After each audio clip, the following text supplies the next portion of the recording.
యేసు రక్తమే జయం పరిచర్య ప్రైజ్ ద లార్డ్ జూన్ 7వ తేదీ 2024.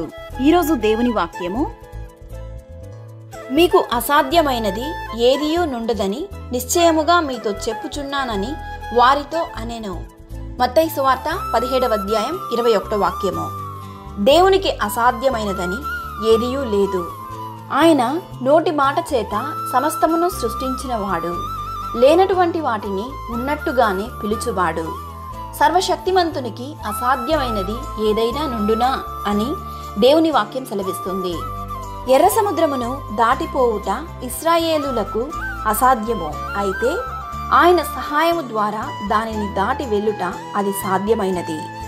అబ్రహాము సారాయు 100 ఏళ్ల వృద్ధాప్యాయంలో ఉన్నప్పుడు గర్భఫలమును పొందుట అసాధ్యమే. అయితే మాట ఇచ్చిన దేవునికి గర్భఫలమును కలుగజేయుట సాధ్యమే.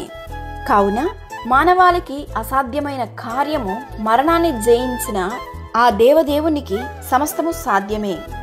ఈరోజు ఈ వాక్యం వింటున్న ప్రియమైన దేవుని బిడ్డ, నీ జీవితంలో నీవు ఎదురుచూచు కార్యమును ఆయన సఫలపరచును. నీవు అసాధ్యము అని అనుకున్న కార్యమును దేవుడు సాధ్యముగా మార్చును. కావున దేవుని యందు విశ్వాసంతో ప్రార్థించి దేవుని దీవెనలు పొందుకోండి. ఆమేన్. God bless you.